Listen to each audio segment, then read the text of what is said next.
Now, sports from the First National Bank Sports Desk. First National Bank of North Platte, the bank to think of first.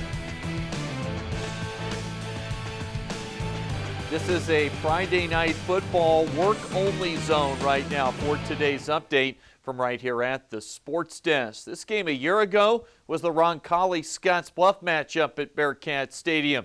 You remember that one, don't you? So yeah, this is the week things start to get real and real in a hurry for Scottsbluff in these Class B football playoffs. The Bearcats coming off a win over Alliance, and tomorrow night they'll welcome in the 7-3 Norris Titans, who are coming off a win last week in round one over Mount Michael. Scottsbluff head coach Judd Hall knows this Norris team has been tested this year. They've already played 3 playoff teams, the likes of Scott, Waverly, and Bennington. Their 3 losses are to 3 playoff teams, so they've played a quality schedule. Played 3 playoff teams extremely close during the year. So it's going to be a huge challenge for our kids. But like I said this morning, I think our kids are ready to step up and accept the challenge. We'll get back to the head man to check on the offensive unit here in just a moment or two. But right now, need to talk a little bit of defense. Norris scored 38 last week. They feature a talented quarterback in Aiden Order and a bunch of big receivers and running backs for defensive coordinator Jake McLain to try and contain. The game plan every week is built around being able to stop the run, so that'll be the focus once again. And then you just said it, having pretty much 6'3", 6'4", and 6'5" as 3 of their options, that might pose a little bit of a threat, but hopefully we can take care of the run and then get some pressure on the quarterback, and then hopefully that leads to good things for us.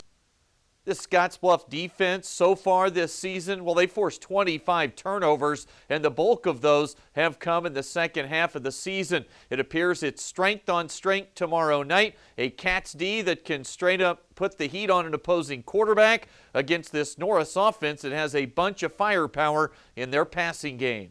It's going to be a big, I think that's going to be one of the big deciding factors in the outcome.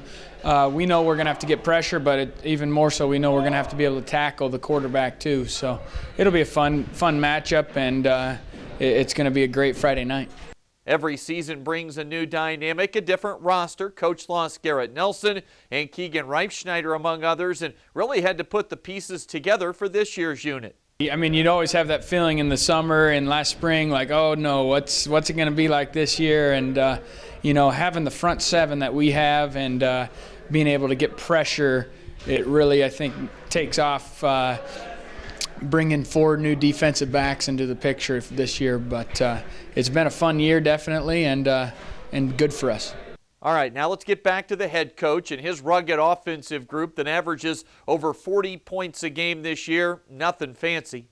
I think we're going to do what we do. I mean, I think we're going to line up. We're going to run the ball, throw some play action passes when we catch them creeping down that free safety.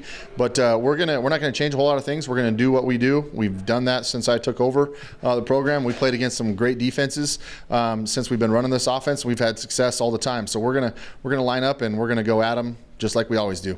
Of course, a huge part of everything this football team does is about Sebastian Harsh. He's looking like a true game day decision tomorrow.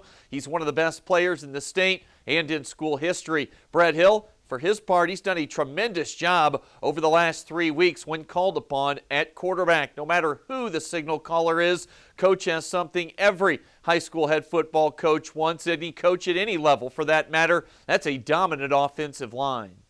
I think it's the best offensive line we've been able to put together since I've been here in the last 10 years. So it's a great group of kids that work hard and work well together. So we're going to lean on them just like we have all year. And, we think that's the strength of our team is our offensive and defensive line. So we're going to follow the big boys up front and see what happens. 2 phases of the football game, probably not going to be enough to get the job done tomorrow. It's going to take that 3rd phase, the all-important special teams. And the Cats so far this year, they've been pretty good in all phases. Touchbacks in the kicking game, some dangerous return men, and Caleb Walker, a super reliable place kicker. I think it's going to be a huge factor in the game. It looks like it's going to be a nice night, so the weather's not going to play a factor in it. So it's going to come down to the plays on the field. And I think special teams is going to play a huge key. Somebody might drop a punt, shank a punt, somebody that's going to fake a punt. So special teams are going to be huge. Well, it's going to be hard for any game ever really to live up to that Scottsbluff-Roncalli game from a year ago. This one has all the makings of a real throwdown tomorrow night at Bearcat Stadium. And who knows, depending on how things break elsewhere, another matchup with Roncalli a possibility 1 week from now.